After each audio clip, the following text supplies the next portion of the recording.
Students, as you go to fill in the details, I wanted to show you a really cool trick that I saw from another art teacher.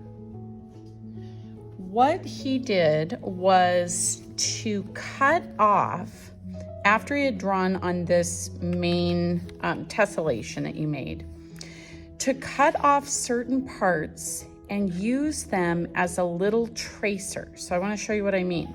Now, it's important that you cut off parts working from the outside in. I wouldn't want to cut this into a million little parts and then be trying to figure out where they go.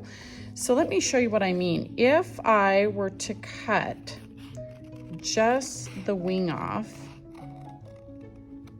what I can do is go on each of my 5 toucans and trace the little wing part. And what that allows me to do is to quickly get the correct shape and size, since tessellations should match each other, without having to redraw it really perfectly. Now, if you feel more comfortable redrawing yours, that would be totally fine. But I'm gonna go ahead and try this technique. You guys can watch and see how it goes for me.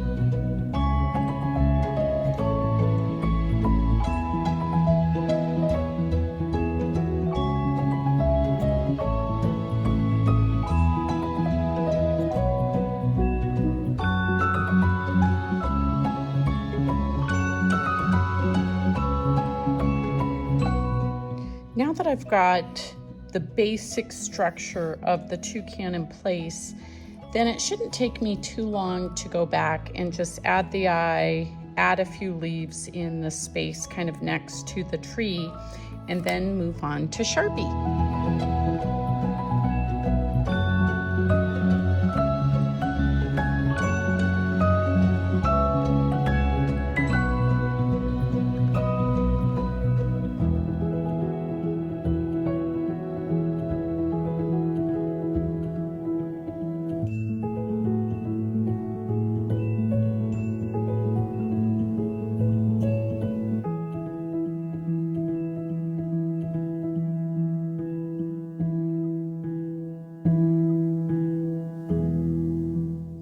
Now that we are done drawing, outlining, and erasing our tessellations, it's time to think about the fun part, although I think it's all fun, and that is how to add color. You'll have a number of options here at school, including colored pencils, Sharpie, and my personal favorite, which is watercolor. I'd like to show you my process of painting, and then I'll go back and do a little bit of layering to create value or a sense of form, especially on the branch and on the toucan itself. Here we go.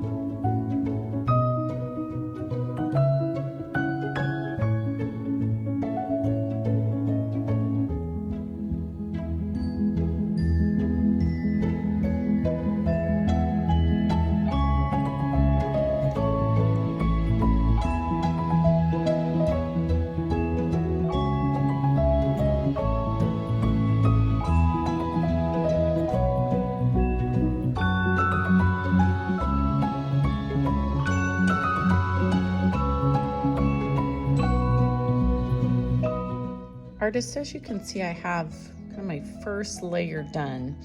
One of the cool things that I mentioned earlier about watercolors, you can go back and layer more watercolor in areas where you would like to create some different values, shadows, or to enhance the color. So I'm going to do that now. You'll notice as I go that you can kind of reactivate and blend colors together. So for example, if I wanted to do kind of the underside of this leaf.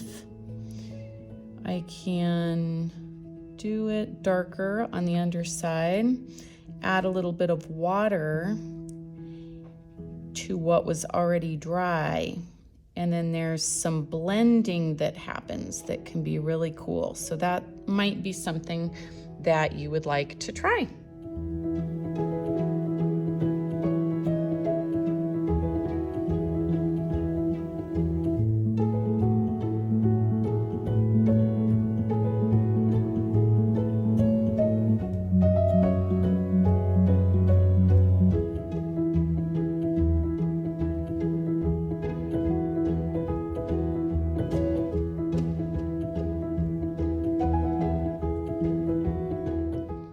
Artists, a couple other tips I wanted to mention to you.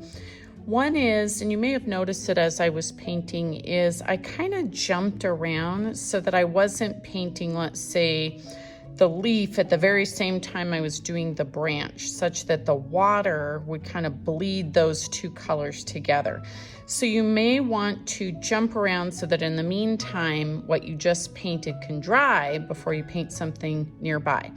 Another quick tip is consider that not everything has to blend, and with watercolor you can also add lines and texture.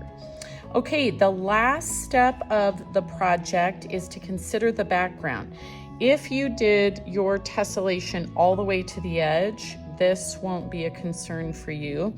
As I mentioned at the beginning of the project, I think I am going to do something just sky related in the back because I think it makes sense with what I've made. You will have to come up with something that you think makes sense with what you've made.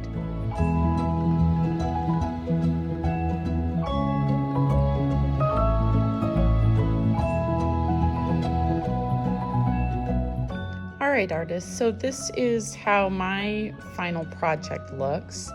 I thought this was a really fun project, and I really enjoyed the fact that it didn't have to go off the end. I think it's kind of an interesting tessellation when it's just encapsulated there in the center. So I hope you enjoy the creativity of this project, and I cannot wait to see what you come up with. Happy creating!